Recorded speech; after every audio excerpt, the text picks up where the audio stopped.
상생. 누가 누구에게.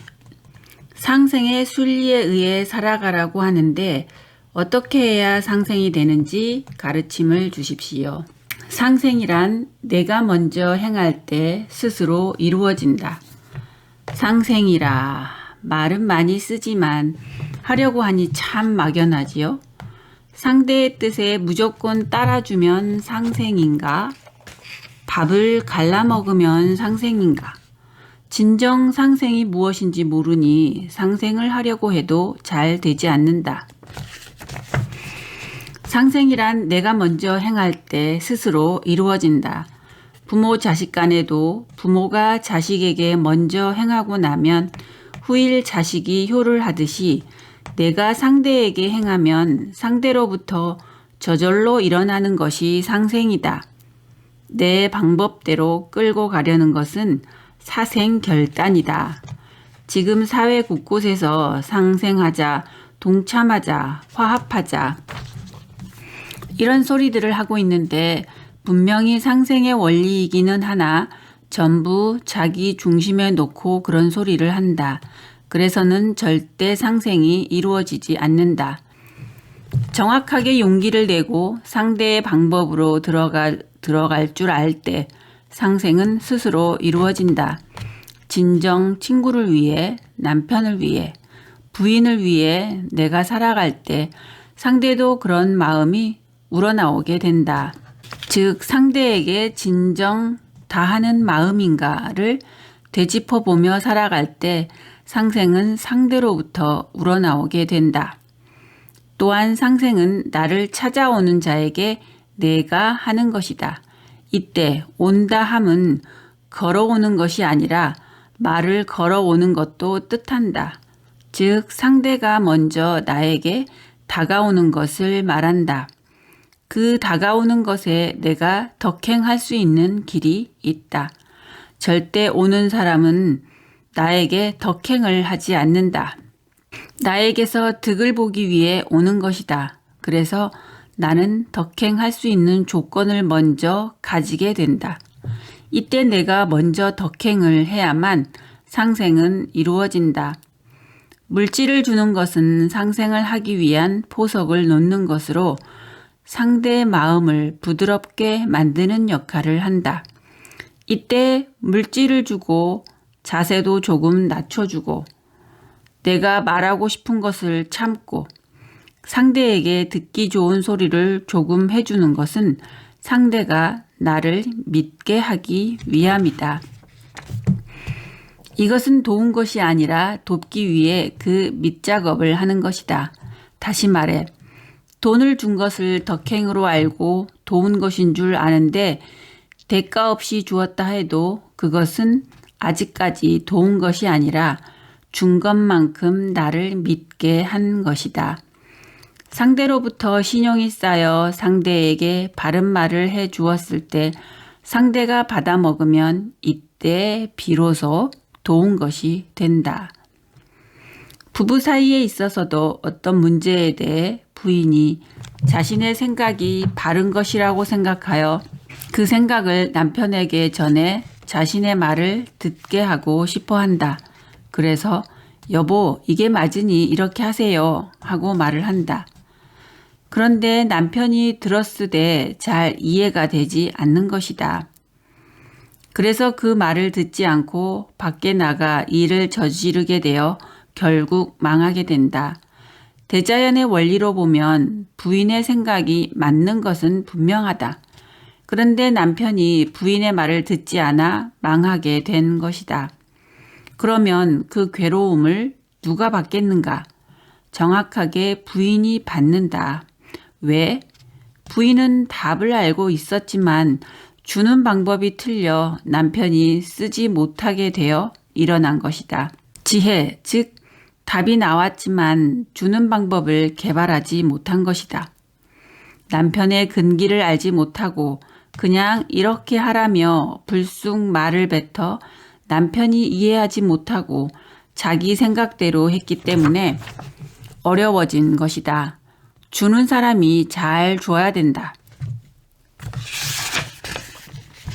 또 하나 예를 들자면 이 사람이 지나가는 사람에게 법을 일러주며 당신 이렇게 해 하면 그 자는 고개를 쳐들고 미친놈 아니야? 라고 한다. 천하에 없는 법을 가져왔어도 듣지 않는다. 그러나 그 자의 어려움을 조금 풀어주고 이렇게 해보아라고 하면 듣는다. 이처럼 여러분도 어려운 것을 풀어주고 아픈 것을 낫게 해주니 무조건 이 사람이 좋은 것이다. 그러나 아직까지 이 사람은 여러분에게 덕행한 적이 없다. 하지만 사회는 이런 것을 가지고 도와주었다고 공치사를 한다. 이건 분명 도운 것이 아니다. 그러면 어떤 것이 진정 도운 것인가? 여러분의 인생을 바르게 살도록 이끌어주는 것이 도운 것이다. 인생을 바르게 살게 되면 다시 어려워지지 않기에 돕더라도 정확하게 도와야 된다. 바르게 살아야 되는 길을 가르쳐 주는 것이 덕행을 실천하는 것이다. 이 사람이 그렇게 하니 여러분의 형편이 풀리고 건강도 좋아지고 얼굴도 예뻐져 이 사람을 따르게 되어 이 사람이 필요한 것이 있으면 해주고 싶어하는 마음들이 우러나서 상생이 되지 않더냐. 여러분의 기운을 먹고 이 사람은 힘을 가진다. 만 명이 이 사람을 사랑하고 존경하면 이 사람은 2만 명을 다스려 줄 수 있는 힘을 갖는다. 그것이 도력으로 도술과 다른 점이다. 내 앞에 한 사람이 나를 사랑하고 믿고 따르면 나는 두 사람을 다스릴 수 있는 힘을 갖게 된다. 이것이 상생이 이루어지는 것이다. 국가 간의 상생도 마찬가지다. 저쪽 국가에서 이쪽 국가에 도움을 청하여 진정 도움이 되는 일을 했을 때 스스로 이루어지는 것이다. 또 다른 예를 들어보자.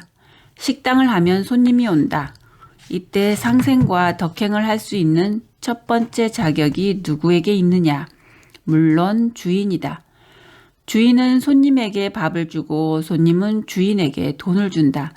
그런데 이것이 상생일 것이냐? 아직은 아니다. 단지 물질을 주고받았을 뿐 상생한 것이 없다. 또한 그것을 보고 더불어 살아간다고 이야기들을 하지만 아니다. 진정한 상생은 이제부터 시작되는 것이다. 주인은 손님이 오니까 물도 드리고 밥도 정성껏 드리고 친절하게 하고 한마디 말도 부드럽게 해드리고 하니까 손님이 주인을 아주 좋아한다. 이것은 인기를 얻은 것으로 이때까지는 좋아하게 만드는 방법을 한 것이다. 그리하여 손님이 좋아하니까 이야기를 한마디 해주면 자연히 서너 번 더 오게 되고 그때부터 단골이 되어 말도 섞게 된다. 그 속에서 주인인 나를 믿으면 나의 경험을 바탕으로 진심으로 그자에게 필요한 말들을 해주게 된다. 그래서 그자의 마음에 와 닿는 것도 많고 인생을 살아가는데 커다란 좌표가 되고 뭔가 조금이라도 득이 되었다면 그 사람은 고맙다고 또 찾아오게 된다. 이때 나는 그 단골에게 덕행을 한 것이 된다. 그때부터 단골은 이제 힘이 되면서 식구가 되기 시작한다. 이처럼 진짜 상생을 했을 때에는 손님으로 오는 것이 아니고 식구로 온다.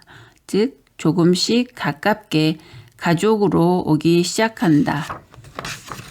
바른 답을 알아 정확하게 그 사람이 이해가게끔 잘 조물해 주었을 때 그 사람에게 득이 되고 그 사람은 하는 일이 성사되어 좋아졌으니 진짜 존경하면서 다가오게 되고 이제부터 인기가 존경으로 바뀐다. 그러니 물건은 아무리 많이 주어도 인기로 끝난다. 인기는 일 안으로, 이 아닌 내면의 것을 해야 존경을 받는다. 이럴 때 상대에게 덕행한 것이 되고 존경하는 그 기운이 천상에 있는 나의 뱅크에 쌓이게 된다. 그것이 내가 행한 공덕이며 이 쌓은 공덕이 내 업을 소멸케 한다. 이때까지 남에게 돈을 주며 나는 좋은 일 많이 했다고 하지만 이것은 1차적인 시도만 하다가 끝나버린 것이고 또 그렇게 돈만 자꾸 주면 상대의 버릇이 나빠져 나도 모르게 상대의 버릇을 나쁘게 만든 장본인이 된다. 그러니 주는 것도 요령껏 아주 정성을 다해 신중하게 주어야 한다. 함부로 준다거나 또 그것을 도와준 것으로 알고 있다면 몇 년 지나 보면 정확하게 뒤통수를 맞는다. 그만큼 잘해줬는데 왜 저 사람이 저럴까? 하고 말하는 이유가 여기에 있다. 물질을 주는데 그친 것은 정확하게 뒤통수 맞는다. 그러니 이제 이런 분별을 바로 하여 상생을 억지로 하려고 들지 말고 내가 너를 생각할 때 스스로 일어나는 것이 상생이니 내 주위에 오는 인연들에게 말 한마디라도 진정, 따뜻하고 바르게 해 주어야 하며 물질을 주는 것만으로는 절대 상생이 되지 않음을 알아야 한다. 말이 통하지 않으면 절대 상생이 이루어지지 않으니 상대가 말을 할 때 그 말을 받아주는 연습을 해야 한다. 이것이 우리의 수행법이다. 상대가 나에게 뭔가 아쉬워서 왔든 잘난 척을 하러 왔든 뭔가 전하러 왔든 어떻게 하더라도 그 말을 무심으로 티 없이 받아들이는 훈련을 해야 한다. 상대가 나를 믿고 나에게 말을 한다는 것은 자기의 영을 끌어내어 나에게 주는 것이다. 영은 탁한 영이 됐든 맑은 영이 됐든 입을 통해서 나오는데 이것이 영체이다. 그 영체를 눈으로, 귀로, 모공으로 받아먹는다. 이때 티 없이 받아먹으면 마음 에너지가 작업을 하여 정확하게 정답을 끌어내어 그 사람에게 이로운 답을 준다. 이처럼 이 민족은 바르게 분별할 줄 알고 자신의 에너지를 쓸 줄 알아야 한다. 이것이 지도자 인생이다. 상대가 괴로워하며 나에게 하소연하는 것은 독기, 즉 독 영체가 지금 나오고 있는 것이다. 지도자는 이것을 귀로, 눈으로, 모공으로 전부 다 끌어안고 품어 안아 싹 먹어버려야 한다. 이처럼 남의 말을 티 없이 받아주는 것이 이 민족의 수행법이라야 하며 그렇게 했을 때 그 사람은 인기짱이 된다. 이 민족은 자식을 교육시킬 때에도 근본을 여기에 두고 남을 이해할 수 있는 마음, 소화할 수 있는 능력을 갖는 교육을 시켜야 한다. 다시 말해 내 방법대로 안 된다고 짜증내지 말고 남의 말을 잘 수용할 수 있는 인생이 되도록 이런 훈련을 시키는 것이 교육의 근본이 되어야 하며 나머지 것은 덤으로 시켜야 한다. 민족이여 깨어나라 하고 이 사람이 큰 소리로 두드리는 이유가 바로 여기에 있다. 덕행을 실천하면 상생이 일어난다. 하지만 덜어는 덕행을 안 하는 사람도 잘 살던데요? 이런 말도 한다. 천만의 말씀이다. 물질은 자신의 사주만큼 준 것으로 거기에서 잘못하면 정확하게 뺏기게 되고 그러면 그 자는 죽고 싶을 만큼 힘들어진다. 죽고 싶은 것만큼 큰 병은 없다. 공장에 가서 열심히 일해서 먹고 사는 사람들은 돈을 좀 더 벌어 더 잘 살려고 하는 노력을 하지 그런 병은 안 걸린다. 그러나 돈 많고 지위 높고 잘났고 예쁘고 재주 많고 가진 걸 다 가진 사람이 이 병에 많이 걸린다. 그 병이 바로 인류 최고의 병으로 이 민족의 30%가 그 병이 걸리는 것이다. 그러면 남에게 덕행을 하기 위해서는 어떻게 해야 하느냐? 나와 인연되는 사람에게 내가 하고 싶은 말은 참으며 그 사람 말부터 다 들어주어야 한다. 그리고 이것을 얼마만큼 잘 하느냐에 따라 나의 인생이 바뀐다. 다시 말해 나의 주장은 내세우지 말고 상대의 말부터 다 들어보고 그 다음에 나의 것을 내놓아야 한다. 내 것부터 중간에 내놓으면 상대의 마음을 아프게 한다. 그러면 지금은 속이 조금 후련할지 몰라도 정확하게 부메랑으로 돌아와 내 인생이 어려워진다. 이를 우리가 수련해야 하고 그렇게 되면 우리의 어려움도 다 풀리게 된다. 지금까지 들어주셔서 감사합니다. 조금이라도 도움이 되셨다면 좋겠습니다. 여러분 행복한 시간 되십시오. 감사합니다.